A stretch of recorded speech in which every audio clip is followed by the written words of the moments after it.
Welcome to TFE Talks, Navigating Wealth, Business, and Legacy, the podcast from Thomas Fisher and Edwards. Each episode, our attorneys bring you expert insight on estate planning, business strategy, and legacy building, breaking down complex topics into clear, actionable advice. Whether you're solidifying a strategy we've discussed or preparing for what's next, this podcast is your resource for thoughtful, practical planning. You ready? Let's dive in. Hello and welcome to another edition of TFE Talks. I'm your host, Jordan Goewey, and I'm joined once again today by an associate here at Thomas Fisher and Edwards, Parker Baker. Parker, thanks for joining me once again today. Morning, Jordan. Thank you for having me again.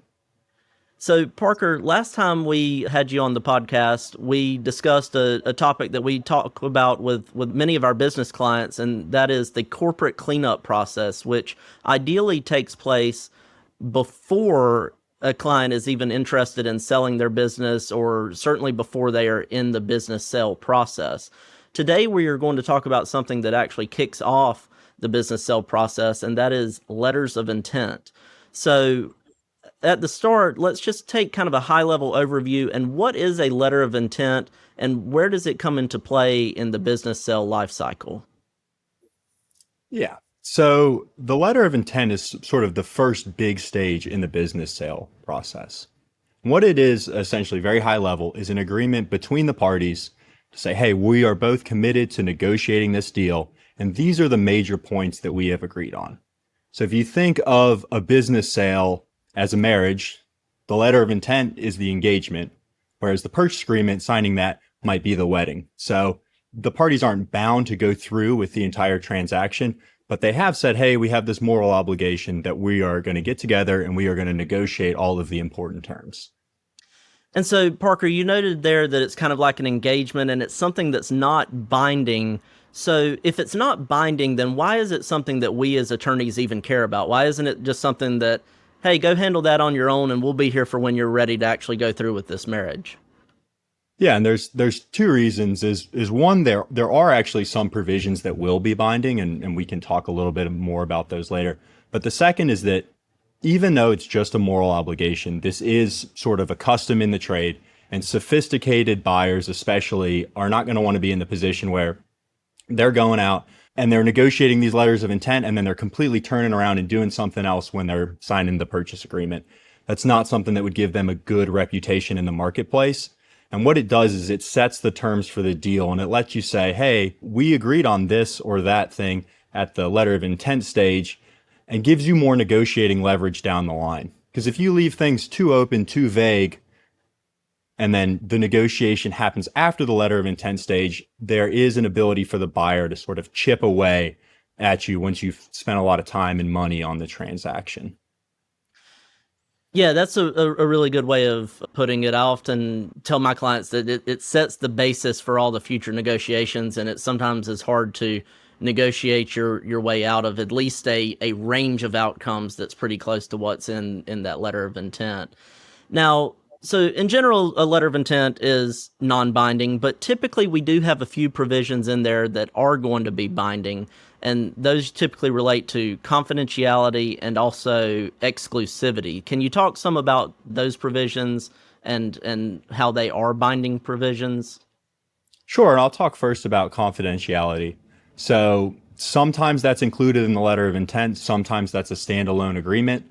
But what it does is it helps protect you as the seller, especially if the buyer is someone who's coming in, who's in the same industry, who's a competitor to you, that they can't use that information against you later. And any information that they have gained over the course of negotiating this transaction, that will be kept confidential. So it helps protect you in that way. The second is the no shop, the exclusivity clause. So essentially, buyers are going to require this because they don't want you to be able to be negotiating with them for the sale of your business and also going out and shopping your business to other buyers at the same time. They want you committed to this particular deal that you are negotiating with them. And so because of that, these buyers are going to want to have the longest term that they can possible on these no shop clauses. They're going to push for it to be very long because it helps increase their negotiating leverage. To the extent that that's a very long period of time, you get sort of drawn out by the buyer. You spent all this time, all this energy negotiating the deal, negotiating the sale. You've been off the market for a long time, so other potential buyers haven't had a chance to work to negotiate it with you in a long period of time. And so for that reason, if you agree to that you agree to that exclusivity no shop provision, you're going to want to make sure that you limit it to a reasonable range. So the best we can likely do is something like 30 days. In most situations, it ends up being 60. Buyers will typically want to look to 90 days, and we've even seen 120 days before. Yeah.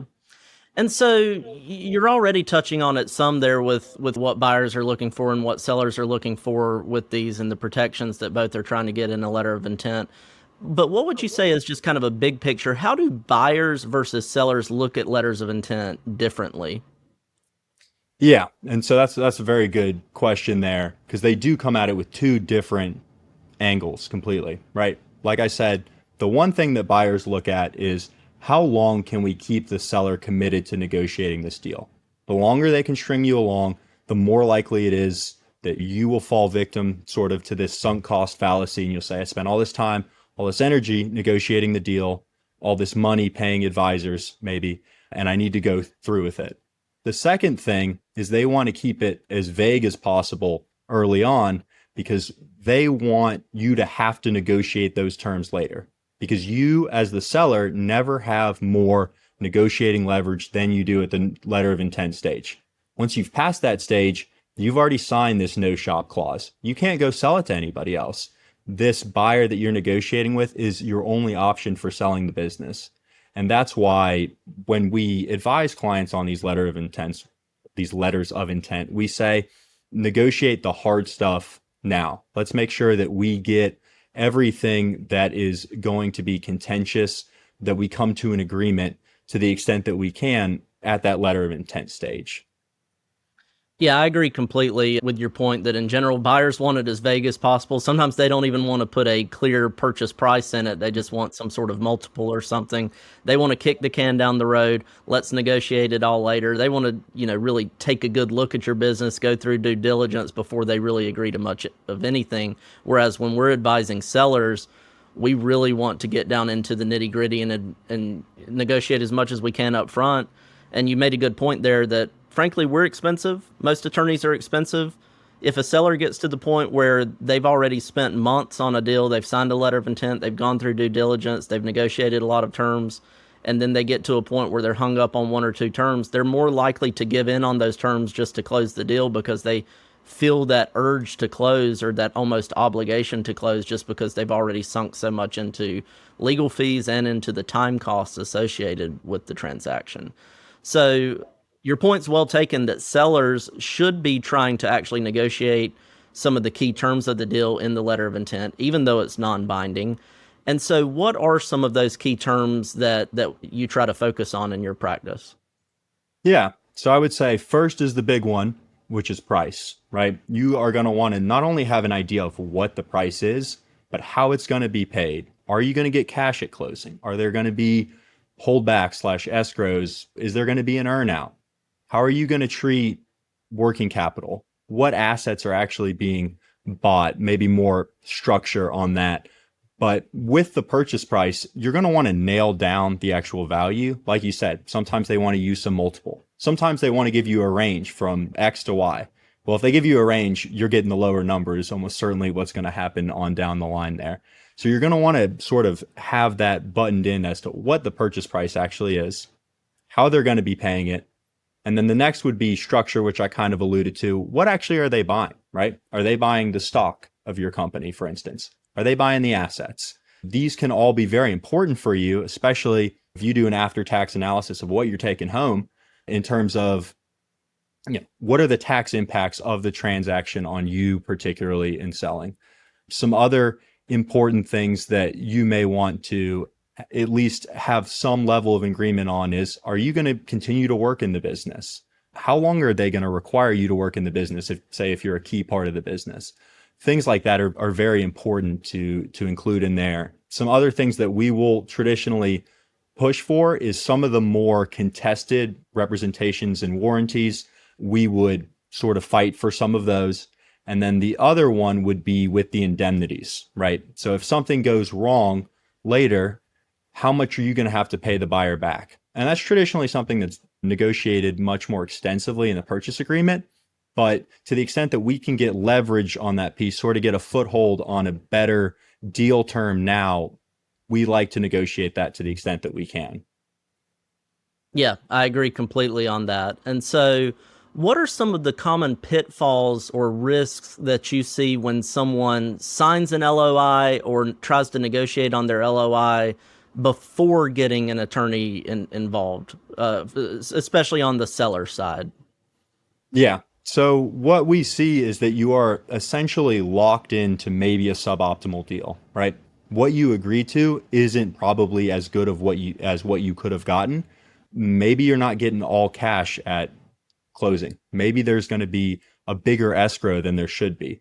There might be things in there that don't make sense for the sort of deal that you have. And it's almost that some of the aspects of the deal weren't thought through at that point in time.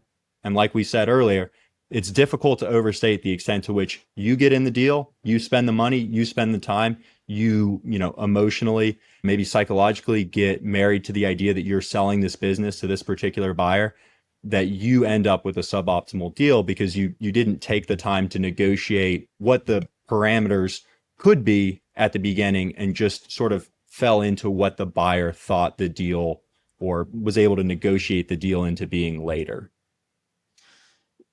Yeah, all of those are very good points, and I certainly agree with all of that. And so, Parker, as always, we want to give some practical advice for our listeners. And so, if there's a business owner listening to this and they are approached with just an offer for their business or potentially even a letter of intent, what is your advice to them at this time? Yeah, so I would say two things. First, I would say think through whether you actually want to sell the business, right? Even if it's a really good offer. And I think there's actually two pieces to this as well, which is one, do you want to just continue running the business for your personal reasons? This might be something that you want to talk about with your family, with your loved ones.